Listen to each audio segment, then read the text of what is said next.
ಕನಕಪುರ ಶೈಕ್ಷಣಿಕವಾಗಿ, ಸಾಮಾಜಿಕವಾಗಿ, ಆರ್ಥಿಕವಾಗಿ ಪ್ರಬಲವಾಗಿ ಬೆಳೆಯುತ್ತಿರುವ ಭಾರತ ದೇಶ ವಿಶ್ವಮಟ್ಟದ ಸ್ಪರ್ಧೆಗೆ ಸಜ್ಜಾಗಿದೆ ಎಂದು ರಾಜ್ಯಪಾಲ ಥಾವರ್ ಚಂದ್ ಗೆಹ್ಲೋಟ್ ತಿಳಿಸಿದ್ದಾರೆ. ತಾಲೂಕಿನ ಕಸಬಾ ಹೋಬಳಿಯ ಪ್ರಸಿದ್ಧ ಧಾರ್ಮಿಕ ಕ್ಷೇತ್ರ ತ್ರಿವಿಧ ದಾಸೋಹ ಮರಳೇಗವಿ ಮಠದ ಲಿಂಗೈಕ್ಯ ಕಾಲಾಗ್ನ ರುದ್ರಮುನಿ ಸ್ವಾಮಿಗಳ ಸಂಸ್ಮರಣೋತ್ಸವ ಹಾಗೂ ಶಿವಯೋಗಿ ಮುನೀಶ್ವರ ಸ್ವಾಮಿ ವಿದ್ಯಾಪೀಠದ ಸುವರ್ಣ ಮಹೋತ್ಸವ ಕಾರ್ಯಕ್ರಮದಲ್ಲಿ ಭಾಗಿಯಾಗಿ ಮಾತನಾಡಿದರು. ಯಾವುದೇ ದೇಶ ಪ್ರಗತಿ ಸಾಧಿಸಬೇಕಾದರೆ ಆ ದೇಶ ಶೈಕ್ಷಣಿಕವಾಗಿ, ಸಾಮಾಜಿಕವಾಗಿ, ಆರ್ಥಿಕವಾಗಿ ಪ್ರಬಲವಾಗಿರಬೇಕು. ಆ ನಿಟ್ಟಿನಲ್ಲಿ ಪ್ರಗತಿ ಸಾಧಿಸಿರುವ ಭಾರತ ಮುಂದೆ ವಿಶ್ವಮಟ್ಟದಲ್ಲಿ ಸ್ಪರ್ಧೆ ನಡೆಸಲಿದೆ. ಭಾರತ ದೇಶ ಪ್ರಗತಿಯತ್ತ ಸಾಗಲು ಉತ್ತಮ ನಾಯಕತ್ವ ಸಿಕ್ಕಿದೆ. ಪ್ರಧಾನಿ ನರೇಂದ್ರ ಮೋದಿಯವರು ಸಮರ್ಥವಾಗಿ ದೇಶವನ್ನು ಮುನ್ನಡೆಸಿ ಯುವಶಕ್ತಿಗೆ ಶಕ್ತಿ ತುಂಬುವ ಕೆಲಸ ಮಾಡುತ್ತಿದ್ದಾರೆ. ಸಾಮಾಜಿಕ ಪ್ರಗತಿಯಲ್ಲಿ ಶತಮಾನಗಳಿಂದ ಮಠಮಾನ್ಯಗಳು ಶಿಕ್ಷಣಕ್ಕೆ ಒತ್ತು ಕೊಟ್ಟು ಕೆಲಸ ಮಾಡಿವೆ. ಶೈಕ್ಷಣಿಕ ಪ್ರಗತಿಯಲ್ಲಿ ಮಠಗಳ ಪಾತ್ರ ದೊಡ್ಡದಿದೆ ಎಂದು ರಾಜ್ಯಪಾಲರು ತಮ್ಮ ಅಭಿಪ್ರಾಯವನ್ನು ವ್ಯಕ್ತಪಡಿಸಿದರು. ಆ ನಿಟ್ಟಿನಲ್ಲಿ ಮರಳೇಗವಿ ಮಠ 6 ದಶಕಗಳಿಂದ ಶಿಕ್ಷಣಕ್ಕೆ ಹೆಚ್ಚು ಒತ್ತು ಕೊಟ್ಟು ಕೆಲಸ ಮಾಡಿದೆ. ಹಾಗಾಗಿ ಈ ಭಾಗದಲ್ಲಿ ಶೈಕ್ಷಣಿಕ ಪ್ರಗತಿ ಸಾಧಿಸಿದೆ. ಮಠಗಳು ಸಮಾಜದ ಪ್ರಗತಿಯ ಭಾಗವಾಗಿವೆ ಎಂದು ಹೇಳಿದರು. मैं स्वामी जी को निवेदन कर रहा था कि आज मैं देर से आया है, इसलिए एक बार फिर से कभी आने की कोशिश करूंगा और आप लोगों के दर्शन करने का लाभ उठाऊंगा। हमारी शैक्षिक एवं सांस्कृतिक परंपरा बहुत प्राचीन है, अति प्राचीन है तथा प्राचीन काल से ही वसुदेव कुटुंबकम के दर्शन पर केंद्रित होकर सर्वे भवन्तु सुखिना सर्वे संतु निरामया की भावना से प्रेरित होकर के काम कर रहे हैं। कोई भी दुखी नहीं हो, सब सुखी और निरोगी हो, इस प्रकार की कार्यशैली अपना देश ऋषि मुनियों का देश है, साधु संतों का देश है, प्राचार्य गणों का, आचार्य गणों का देश है। और यही कारण है कि अपने देश की संस्कृति, सभ्यता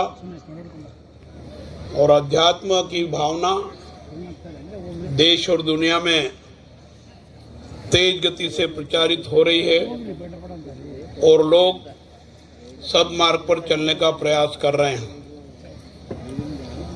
श्री क्षेत्र मराले गवी मठ अध्यात्म शिक्षा, स्वास्थ्य और पर्यावरण क्षेत्र में निस्वार्थ भाव से कई सालों से सेवा कर रहे हैं। श्री शिवयोगी मुनीश्वर स्वामी जी और अन्य संस्थान के सभी महानुभाव तन से, मन से कर्तव्य निठार कठोर परिश्रम करके सेवा कार्य कर रहे हैं। ये संस्थान 1962 से लगातार अच्छे ढंग से संचालित हो रही है और शिक्षक जनों का और स्वामी जनों का आशीर्वाद यहाँ के सभी महानुभावों और छात्रों को मिल रहा है। देश दुनिया में इस श्री क्षेत्र ने विशेष पहचान बनाई है। यहाँ के छात्र पूरी दुनिया में मानव सेवा, समाज सेवा का काम कर रहे हैं। निश्चित रूप से मानव सेवा और समाज सेवा करके पुण्य प्राप्त कर रहे हैं। पुरातन काल में हमारा देश विश्व गुरु कहलाता था। इसे पुनः प्राप्त करने के लिए हमें अपने युवा कौशल, प्रतिभा और ऊर्जा को समन्वित कर सक्रिय प्रयास करने की जरूरत है। इसके लिए आप जैसे युवाओं की भूमिका महत्वपूर्ण होगी। मैं विश्वास करता हूं कि आप इस प्रकार के काम में सहयोग करेंगे। शिक्षा के महत्व को आप हम सभी अच्छी तरह से जानते हैं और समझते भी हैं। शिक्षा ही व्यक्ति के देश और दुनिया के विकास का मार्ग प्रशस्त करती है। शिक्षा ही एकमात्र ऐसा साधन है जिसके द्वारा समाज, देश और दुनिया को सही दिशा में ले जाने की ओर प्रेरणा देता है और साथ ही उस दिशा में सद्मार्ग पर आगे बढ़ाने का काम करते हैं। देश के प्रधानमंत्री जी ने शिक्षा को कौशल और नैतिक मूल्यों से जोड़कर एक नया भारत, श्रेष्ठ भारत, आत्मनिर्भर भारत बनाने के लिए प्रतिबद्धता प्रदर्शित की है। देशवासियों से आग्रह किया है कि वो इस दिशा में अपना सहयोग करें। आज ऐसी शिक्षा की आवश्यकता है जो पूरे समाज और देश में नैतिकता उत्पन्न कर सके और आधुनिक ज्ञान को मानवीय मूल्यों के साथ जोड़कर सभी को मूल्यवान शिक्षा हेतु राष्ट्रीय शिक्षा नीति 2020 तैयार की गई है। नई राष्ट्रीय शिक्षा नीति हमारी वर्तमान और आने वाली पीढ़ियों के मस्तिष्क को और भविष्य को उज्जवल और सुरक्षित तथा भारत को वैश्विक ज्ञान शक्ति बनाने वाली है। मातृभाषा में पढ़ाई के साथ पसंदीदा विषय चुनने की आज़ादी देने वाली इस शिक्षा नीति का लक्ष्य सभी को उच्च शिक्षा प्रदान करने का है। मेरा मानना है कि मातृभाषा में शिक्षा के कारण विद्यार्थी जल्दी समझेंगे और तेज गति से प्रगति करेंगे। हमारे देश में मातृभाषा का महत्व है और मातृभाषा से ही विद्यार्थी जल्दी प्रगति के पथ पर आगे बढ़ सकते हैं। बच्चों एवं युवाओं को भविष्य की सही राह दिखाने और देश में समावेशी विकास को बढ़ावा देने के लिए यह आवश्यक है कि शिक्षा क्षेत्र में प्रौद्योगिकी को बढ़ावा देने की जरूरत है। तकनीकी का युग है, प्रतिस्पर्धा का युग है। हमको प्रौद्योगिकी शिक्षा की ओर ध्यान देने की जरूरत है। समावेशी शिक्षा प्रणाली पर जोर देने की आवश्यकता है। गुणवत्तापूर्ण शिक्षा को बढ़ावा दिए जाने की जरूरत है। पर्यावरण की समस्या भी देश भर में और दुनिया के देशों में है। गुणवत्तापूर्ण शिक्षा को बढ़ावा दिए जाने के साथ ही साथ पर्यावरण संरक्षण को भी बढ़ावा देने की जरूरत है। शिक्षा मानवीय और सद्विचार प्रदान करने वाली होनी चाहिए।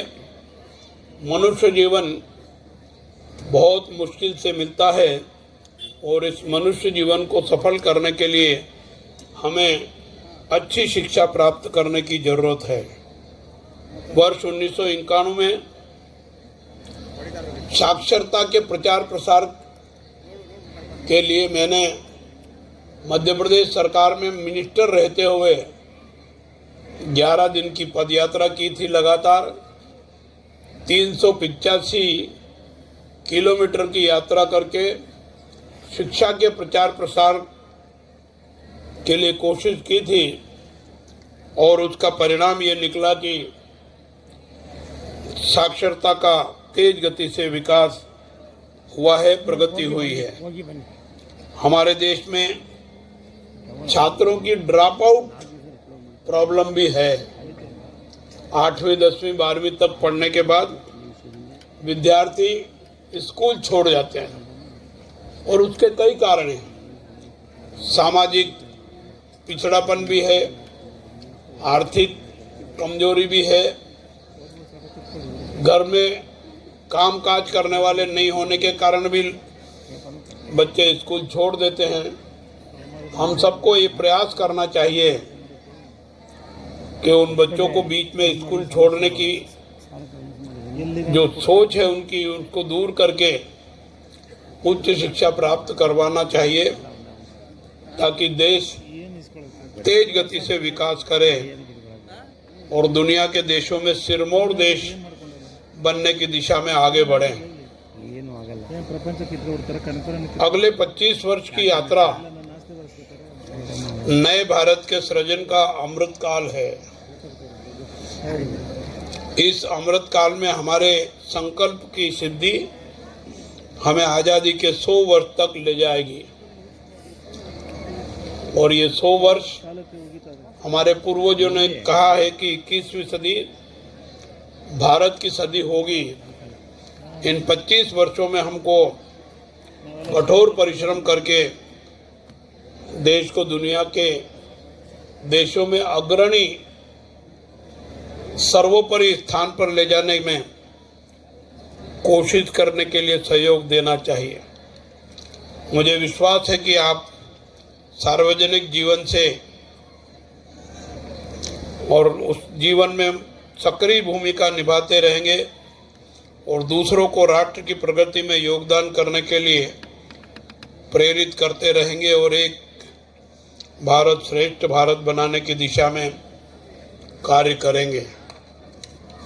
समाज को मार्गदर्शन करने का कार्य पूज्य श्री शिवयोगी मुनीश्वरा स्वामी जी करते आ रहे हैं, आशीर्वाद दे रहे हैं और निश्चित रूप से मैं प्रार्थना करता हूं कि वो प्रेरणादायी शिक्षा प्रदान करने का काम निरंतर करते रहें ताकि समाज में भी सुधार हो और शैक्षणिक दृष्टि से भी हम तेज गति से बुद्धिमान होकर के देश के विकास में सहभागी बने।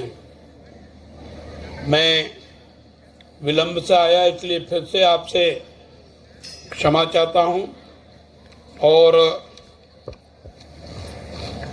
श्री सोमन्ना जी एवं स्वामी जी और उपस्थित बहुत बड़ी संख्या में सभी माताजी, पिताजी और वरिष्ठ महानुभावों को जो पिता तुल्य हैं, माता तुल्य हैं, उनको सादर प्रणाम करता हूं। मेरी ओर से शुभकामनाएं देता हूं, बधाई देता हूं। धन्यवाद। जय हिंद, जय भारत। ತುಂಬಿದ ಕೊಡ